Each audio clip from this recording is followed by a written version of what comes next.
Welcome to another episode of the Swamp247 podcast. I am your host, Graham Hall, joined once again by my co-host, Jacob Rudner, and we are back to talk Florida basketball. It is an absolute critical time for the Florida basketball team. The last time we had a podcast 2 weeks ago, Florida was sitting at 1-3 in conference play, and admittedly, there were some concerns about how Florida would fare the rest of the way. They knew how daunting the slate was to start conference play, and it kind of went according to plan in a sense here. Florida ends up losing to Kentucky to open conference play in a game that they felt like they should win, ends up getting a win, and then a couple of embarrassing losses, losing at Ole Miss, at Tennessee, with a win over Arkansas in between there. But in the time since, Florida has looked much better. They have won 4 in a row now as we record this podcast Thursday, February 1st. And we're going to talk mainly about the biggest win in that stretch. That happened last night in Lexington, Kentucky at Rupp Arena, a historically tough place to play no matter who you are. And Florida fans certainly know that. It has been quite a while since Florida got a road win at Rupp Arena. It was an electric game. We're going to briefly talk about the road leading up to this, what we saw, including another overtime win for the Gators against former UF coach and current Georgia coach Mike White. Jacob, it's good to be here and talk all things Florida basketball with you. It's good to be back on the pod, Graham, and I think that our listeners would agree, as well as our subscribers over on swamp247.com, that this is a growingly exciting time to be a Florida fan and to be, in our position where we have kind of a front seat to what's unfolding within this athletic department. There's a lot going on football-wise, and of course, baseball starting up. But at the end of the day, it is exclusively basketball season right now. And this is a Florida team that I think is showing a lot of progress and promise that maybe we didn't see a couple weeks ago, but it is definitely good to be back to discuss it with things trending in a different and potentially exciting direction. Yeah, I want to go back a little bit and talk about the 2 games previous to this Kentucky one, because I think that even some of the concerns were showing themselves in those contests. We'll start with the Mississippi State one. Florida faced a team that had Tolu Smith. Everyone knows how good he is. He came into that game averaging more than 19 points per game. And early on in the contest, it looked like he was going to have a 30-point night, which the Gators had fallen victim to several times to start conference play. I thought Florida adjusted well in that contest. They end up getting a 17-point lead in the second half, but the Bulldogs didn't go away. They had their back against the wall, knocked down some shots. They ran the full court press and were able to capitalize in transition at multiple junctures, end up making that a 2-possession game down the stretch there. And the Gators were able to do something that I don't think should fly under the radar. They were able to knock down critical shots at the charity stripe, which if you've been following our coverage over at Swamp247 and listening to the podcast, you know that we've expressed some concern with Florida's ability to knock down free throws. It has been something that has plagued this team to start the season. Florida was shooting under 70% from the charity stripe through the first 15 games of the season. And to get a win at the free throw line, especially what that can do from you from a mental standpoint, I think it can't be overstated here in my mind. I do think that there's such a significant part of free throw shooting that is mental. When you miss some and you are considered to be a good free throw shooter, when you step up to the line and are even thinking about, oh, am I going to miss this shot? You more often than not are going to have an issue there at the line. So to see Florida close that game out against Mississippi State at the free throw line, I thought that was an absolute critical milestone for this team. And really, I think bodes well for them moving forward, because it's hardly going to be the lone time where an opponent rallies or the game is going to be decided in the final 2 minutes. Absolutely. And I think that it's worth pointing out that, and I know I'm gonna skip ahead on our timeline here a little bit. Florida over its last 6 games, and this is dating back to when it played Arkansas on January 13th. They're shooting almost 80% from the free throw line, which is a stark contrast to what it looked like before that, where they were well under 70% and ranked outside the top 300 Division I teams nationally in the category. And as you mentioned, that had been a concern dating back even into preseason camp when Florida was going playing these secret, quote unquote, secret scrimmages, free throws were a problem in those games too. If I remember correctly, and maybe you can correct me if I'm wrong, Florida, I think, missed over 20 free throws in its 2 preseason scrimmages against FIU and Miami combined. And that was, a concern at the time. It really did trickle into the season, as you mentioned.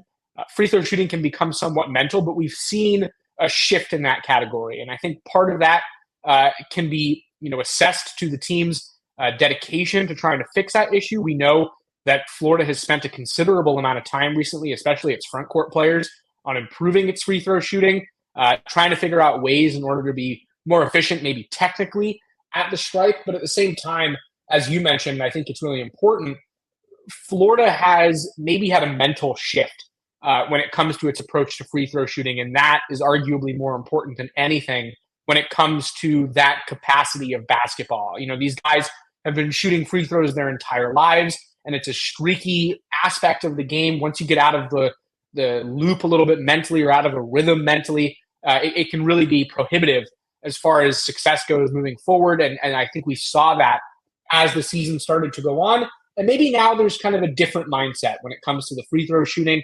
I mean, you even look at Florida's games most recently, its last 3 contests, and it has been vastly improved in the category. Between Mississippi State, 17 of 20 at the stripe, it's 85%. Florida matched that with a 17 of 20 performance against Georgia, and 18 of 22 for 81, almost 82% against Kentucky on January 31st. So certainly something that's trending in the right direction, and an aspect that I think is directly leading to wins, as we've seen Florida kind of have these really close games recently where you can't afford to leave 11 points on the table at the free throw line, and they're not. So it's been absolutely crucial to Florida's success recently. They're 5-1 ever since they've started shooting roughly 80% from the stripe. Do I think that those things are related? Absolutely. Do I think it's the total cause and effect for Florida's recent success? No. But certainly something that is notable, and in an area where Florida is finding more points where it hadn't been previously. And that, of course, matters a lot. Yeah, I'm glad you brought up the preseason, because Todd Golden had been asked about free throws throughout the start of this season, and he kind of had admitted that this is just maybe who this team is. I don't know how much improvement many people could have expected them to make as the season progressed. And to dispel the narrative that they're not working at it constantly, this is something that we had heard time and time again. Players were in the gym getting up extra shots. Micah Hanlogton, Tyrese Samuel had talked about how they were shooting 200 plus free throws every single day in practice. It wasn't something that they weren't working on, but when they stepped up to the free throw line in games, they weren't necessarily falling at a high rate. So I'm sure that Todd Golden and his coaching staff are a little bit relieved and very optimistic as well, considering that they had maybe accepted that this team was going to struggle from the line throughout conference play, and they would have to find other ways to win. Before we turn to the Georgia game a little bit, I want to talk about, in that Mississippi State game, what could have absolutely been a massive blow to Florida's chances. If you were watching that game, you maybe gasped in a little bit of concern when Walter Clayton Jr. drove to the rim and came up clutching his left wrist. He had to go to the locker room and be looked at by trainers. That was something that it looked like he was in a serious amount of pain, and the training staff followed him in there.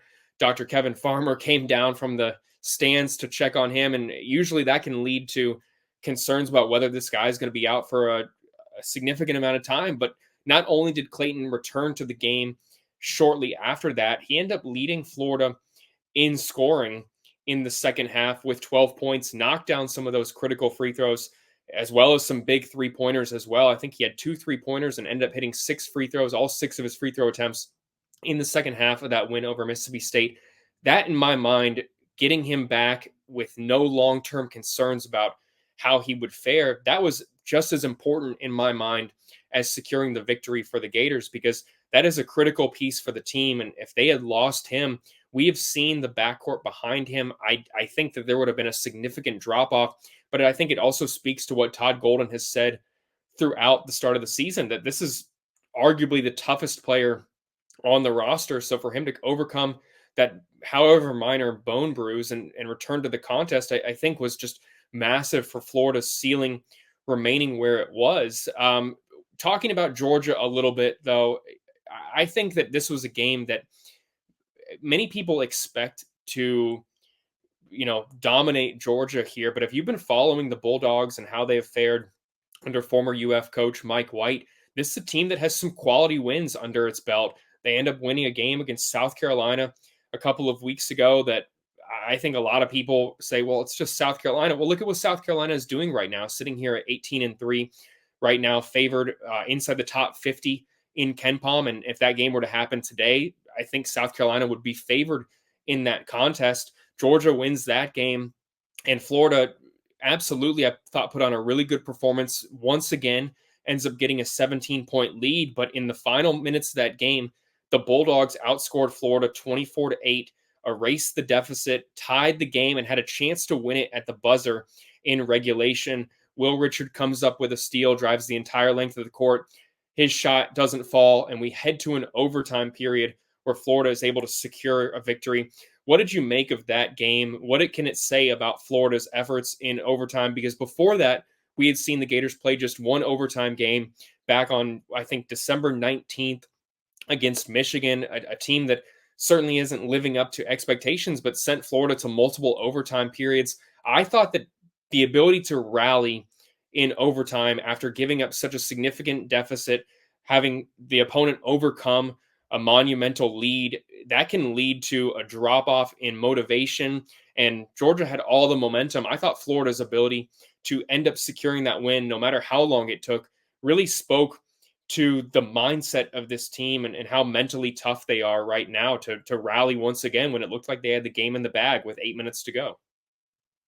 Yeah, I would say that there's an element to that being the case. I think that that's easier to appreciate for two reasons. One, because Florida ultimately ended up winning that game, but also because it was able to go out on the road against Kentucky and beat a team that I think is more widely accepted as a real challenge and a real quality win.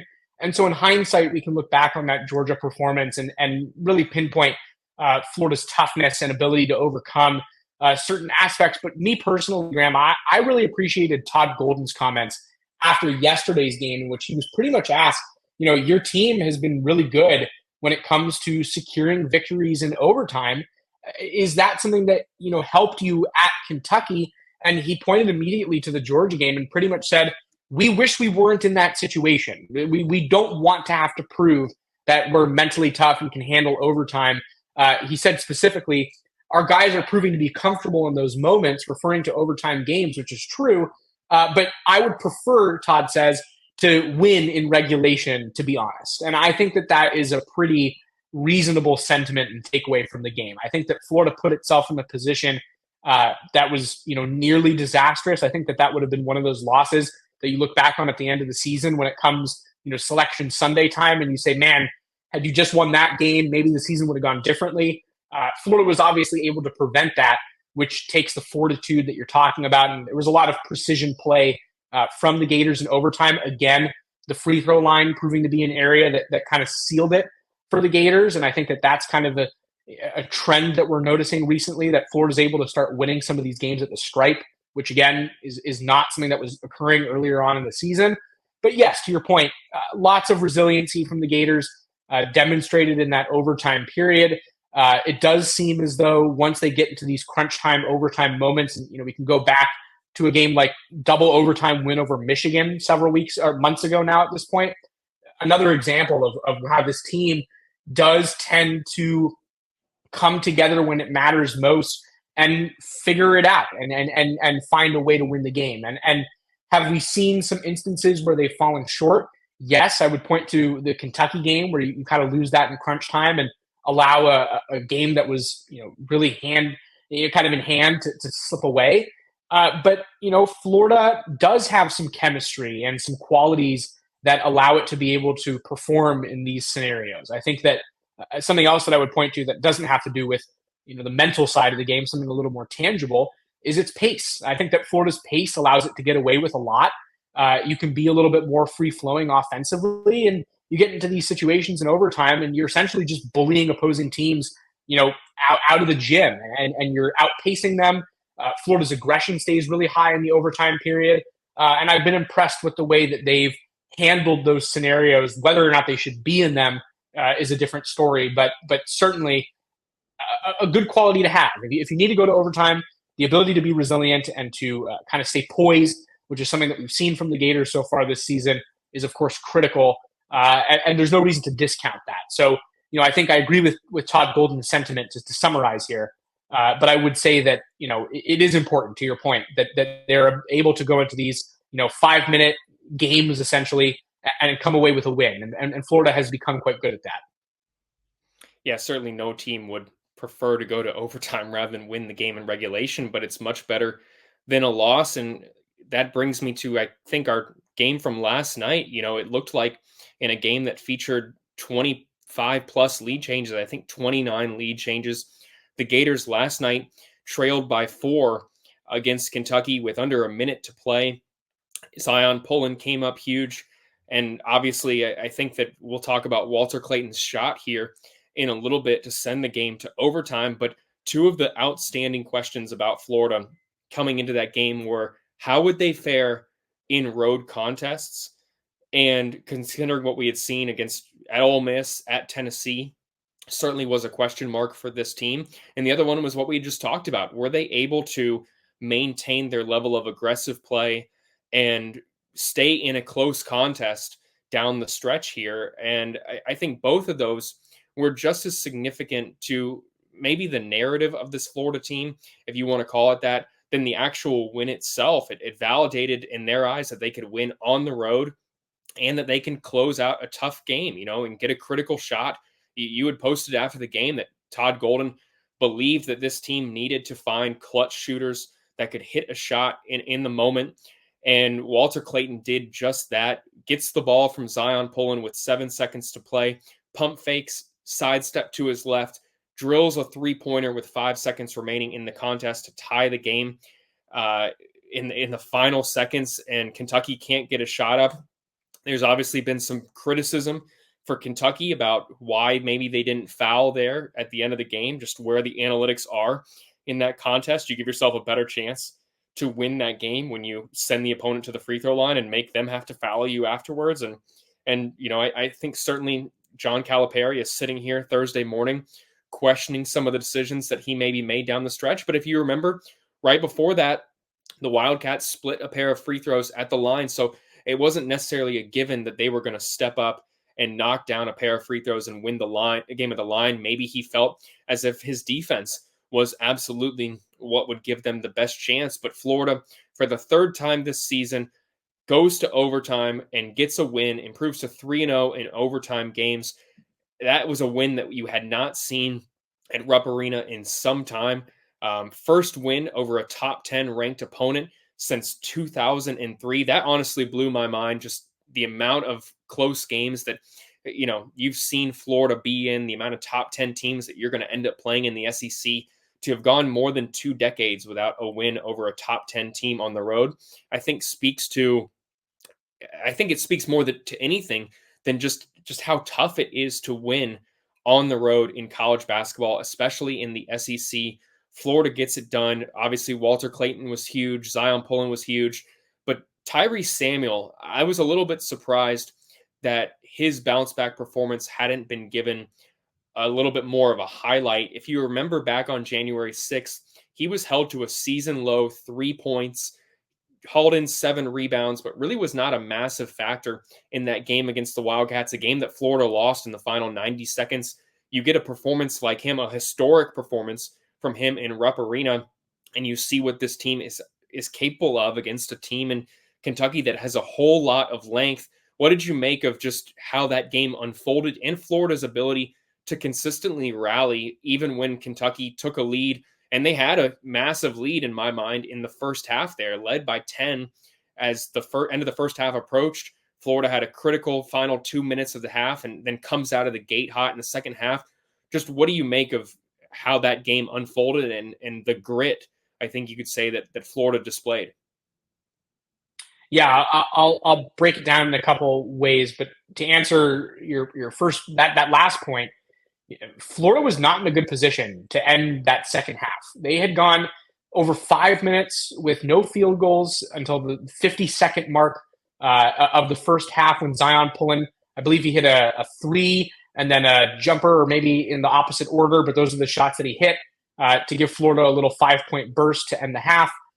Gators come out of the halftime break and score 6 unanswered points to make it an 11-0 run over the span of the end of the first half and the start of the second, which puts them right back into the game. And I think it just speaks to a lot of the themes that you and I have been discussing throughout this episode of the podcast, which is that this is a Florida team that is resilient. It is not easily, kind of shaken off of its standing. It knows exactly what it needs to get done, despite there being a lot of newcomers. I do think that there is really solid veteran leadership on this team. Guys like Zion Pullen, fantastic game last night. He became the first player since I think 2018 to record 25-5, or at least 25-5 in a road game against a top 10 opponent that the away team won. Tyrese Samuel, who you mentioned, is a senior power forward. Despite being in his first year at Florida, was Ken Pom MVP last night. 22 points, 13 rebounds, 4 blocks. He was the first player to record those statistics in a road win over a top 10 team since Tim Duncan in 1997. So historic performances from the Gators. Walter Clayton's another guy, junior shooting guard, hit 7 of 13 3-pointers. It's a career high from beyond the arc. I believe he attempted just 1 shot from inside 2-point range throughout the contest. Good free throw shooting from the whole team. Florida made its free throws down the stretch, especially in overtime. I believe they were 5 of 6 in the overtime period. And like I said earlier in the show, 18 of 22 from the stripe in general. Another big number, Florida had 50 rebounds throughout that contest, which I think is impressive. Even with an overtime period, in order to be able to get to that number. 17 on the offensive end, 17 assists last night, I think is really important. When you make 32 buckets and 17 of them are assisted, I think it just speaks to the quality of play that Florida's getting. It has several guys on its roster who are able to distribute the ball very efficiently. Zion Pullen obviously is number 1 in that category, both for Florida and in the SEC. But I look at guys like Will Richard, who had a very sneaky 3 assists last night with 6 rebounds and 9 points. I look at a guy like Micah Handlogton or Tyrese Samuel, who were able to come up with an assist, which probably doesn't do their passing ability justice just in that one figure alone, because those are guys who have been facilitators out of the post for Florida. The Gators do have an offensive identity, I think. That's how you get to the number 13 spot in adjusted offensive efficiency nationally. You don't do that, playing without a true identity and some cohesion that allows this team to operate pretty efficiently at most times. I mean, the Gators last night hit 43% of their shots, 12 makes from beyond the 3-point line. This was a really good performance. And were there areas where you could nitpick? Florida didn't shoot a great percentage from 2 last night. There were some turnovers, especially early on in the game, that were really costly. Kentucky was able to capitalize on those. That was what allowed the Wildcats to build out a pretty robust first half lead all the way out to 10 points. But again, resiliency, free throw shooting, and the ability to just get the ball to these playmakers. You mentioned a second ago, and our subscribers over at Swamp247 are aware of this. Florida's basketball staff this offseason had 2 primary goals. Be more effective on the glass. It was an area that they felt they got bullied last year. They didn't have the front court, size and aggressiveness and ability to be able to compete with the physicality that exists within the SEC. And I think that we have seen them resolve that pretty emphatically with guys like Samuel, who had 13 boards. Pullen, a 6'4" point guard, had 7 rebounds last night. Handlogton had 6. He's coming off a game in which he had 17 on the glass in an SEC game. So you can check that box. And the other stat was usage. And Todd Golden defined that as guys who are able to go and get a shot off and make a basket when you need it most, when things break down. And it's clutch time, essentially. And last night, arguably, was the most, effusive demonstration of exactly that. Florida was able to get the ball to Walter Clayton with 3 seconds left in regulation. He hits a 3 to send the game to overtime. It was Clayton again in the overtime period who gave Florida its final lead of the game. They were trailing 87-86 with about 1:45 seconds left. He hits a 3-pointer, and the Gators go up by 2 points. They never look back, and they ultimately win the game. That is a deliverance upon what Todd Golden was looking for this offseason. They do have the guard play and even the front court play to really check a lot of the boxes that they weren't able to last year. And even with some of the inefficiencies that existed in the contest between Florida and Kentucky, I think that to me is the single best game of Florida's Todd Golden era. I think that it was just a complete, performance. Again, even with some shortcomings, and Florida's had complete performances this season. I would look at the Arkansas game. It was a really complete game for the Gators. They won that from minute 0 through minute 40. It was efficient. They shot the ball well. And even still, I would point at this game, between Florida and Kentucky and Lexington as Florida's best. And I'll leave you with one more stat before I give it back to you here, Graham. Last night was the first time, I believe, in 7 years that Florida had a trio of players in the same game eclipse the 20-point mark. And so, again, between individual performances and just a whole team performance, I was really impressed with what Florida put on display in Lexington. And I do think that it's kind of a trajectory changer. I'm excited to see what comes next. They have a road game at Texas A&M coming up, and it's a great opportunity to maybe steal another road win, another quad one win for a team that is looking to be in a pretty good spot with 10 games remaining in the regular season to make the NCAA tournament. Yeah, I think that Florida has displayed that even though they're not a perfect team, they have shown an inclination to improve as the game has progressed. You mentioned turnovers. How many turnovers were there in the opening minutes? I think that Florida turned the ball over 4 times in the first 6 minutes of the game and then just turned it over 5 more times over the next nearly 40 minutes of the game. I thought that was absolutely a promising thing.